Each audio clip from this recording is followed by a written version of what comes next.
The water will lead us, the fire will free us, and the light will guide us home. That's your way into the city of light. After you close your eyes for the very last time, you will rise into the light like a spark from a fire. All will be welcomed who follow the Yanrana ways faithfully. The others, they are thrown back into this world as wild beasts, lost embers. Hey, come back here! Kalani!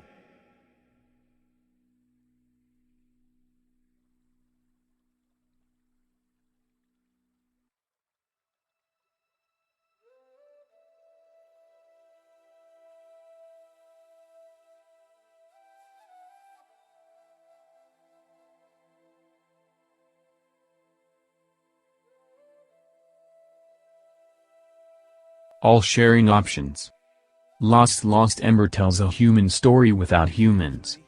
In the ruins of a tribal civilization, only wildlife remains, growing and moving through abandoned spaces that hint at a past of conflict and hubris.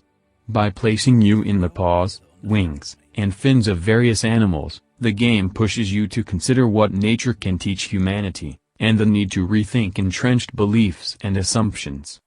It's a clear and coherent theme. If only the experience itself were so assured. In the world of Lost Ember, deceased humans supposedly ascend to a heavenly realm known as the City of Light, unless they weren't righteous enough in life. Those who fail to rise are reincarnated as animals instead. You play as one such reincarnation, a wolf, who befriends the lost spirit of another dead person, a floating, chatty ball of light that's apparently destined for the afterlife but can't quite get there. For some reason it seems you can help, so you set out together, traveling cross-country, hoping that you'll both find a way to enter the city and ultimately be accepted. For the most part, this is a sightseeing and history tour. As with something like Journey, don't expect puzzles or combat, just wander and explore the countryside from your behind-the-beast perspective and find the path forward. The twist is that you have to navigate all kinds of terrain, from grasslands and clifftops to rivers and mountains, and your running, jumping wolf is only so versatile. You'll need help from other animals. Fortunately, you have the power to possess any creature you see, whether mammal, fish, or bird, giving you control of their unique forms and abilities to get past certain obstacles before you revert to your lupine body. The animals you control, meanwhile, seem to float above the ground rather than run along it. Neither of the duo can recall their previous lives at the start of this adventure, so to advance you also need to uncover memories. Plumes of red smoke on the horizon signify sites of significance to your human self. Make your way over, and you trigger a scene from your past, played out as a series of still images. Then, a transparent barrier around the area cracks and you can travel further. This means you witness both the personal and social events that led to your death, while learning about a civilization that no longer exists. You're not just gaining insight into who you were, in other words, but also the world in which you fit in. The mysteries of why your character was reincarnated instead of ascending, the identity of the lost spirit, and why unlocking your memories helps him progress, make up the bulk of the game's story. It soon becomes clear that this is a tale of intertwined fates, and the nature of your connection to the ball of light is one of Lost Ember's driving forces. Even more intriguing, though, is how the memory scenes overlap your morally questionable past with layers of social context to continually shift your perspective of who you were. The same thing happens in a more direct way when you begin taking over the forms of other animals, which literally lets you look back on the human world from multiple points of view. It's a shame that everything around this neat narrative structure feels overstretched. Lost Ember's other main draw is its sense of scale, and at times it is impressive. Over this 6-hour trek, you cover miles and miles of continuous landscape, with green fields giving way to hills, cliffs, and plateaus, which cascade into deep rivers and underground caverns. As you cross great valleys, swim over waterfalls, or emerge from dirt-filled tunnels into sunlit vistas, there are certainly moments of wonder. A dark gray wolf stands in a grassy valley with a red ball of light floating behind it in Lost Ember. Mooneye Studios.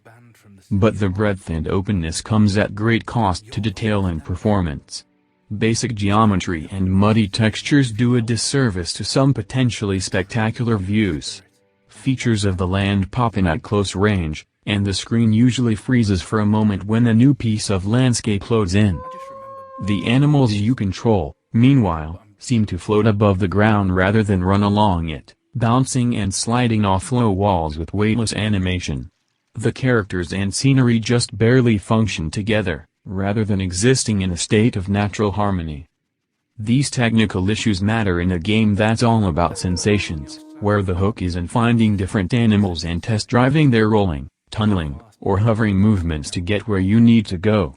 Whether running as a wolf, hopping rocks as a mountain goat, or leaping upstream as a fish, the feeling of being wild and free is essential, but too often those intentions clash against the game's rough edges, undermining its flow.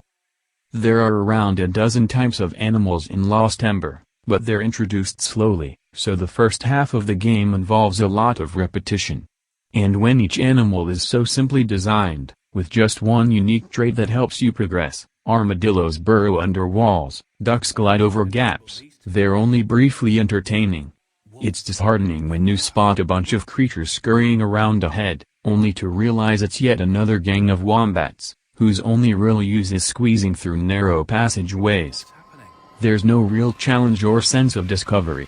You just see an obstacle, then look around for an animal that seems like it would have a way around, over, or through it. A rickety camera and invisible walls add to the frustration. Bugs fly through a cave toward light in Lost Ember. The landscapes can be quite beautiful. Mooneye Studios. Lost Ember works better when you focus on forward momentum. In part because the promise of new horizons is more inspiring than trying to investigate the current one. But there's also a simple pleasure in quickly covering space, whether tearing across the grasslands in wolf form or rolling down hills as a wombat, and the seamless transformation between creatures is sometimes used to good effect. A sequence, for instance, where you swoop through a huge canyon as a parrot and then emerge onto a desert plain among a herd of galloping buffalo, joining them to take part in the charge, is a real highlight. Such impressive moments are more frequent in the back half of the game. The range of environments increases, dotted with ever larger, more fascinating human structures, often framed by striking uses of light and color. New animals are introduced at a faster rate as well, without being overused, although the wombats never cease. There are even a few animals, such as tortoises, that seem to exist merely to offer a brief distraction. Even if they don't do much, they make the environment feel more like an ecosystem that's worth looking around. The story similarly gathers pace in the final hours, with a suitably touching conclusion, and by the end of Lost Ember it's much easier to feel fondness toward the entire experience. At times it does replicate the joys of Journey, painting emotional strokes with its locations, music, and movement, and the marriage of play and themes bolsters its narrative impact. But Lost Ember stutters and lurches along thanks to its technical limitations, and takes way too long to get flowing properly. Too many glitches, too few truly memorable moments, and an overabundance of wombats prevent the game from becoming a truly majestic beast. Lost Ember is out now on PlayStation 4, Windows PC, and Xbox One, with a release on Nintendo Switch coming in the future. The game was reviewed on PS4 using a final retail download code provided by Mooneye Studios. You can find additional information about Polygon's ethics policy here.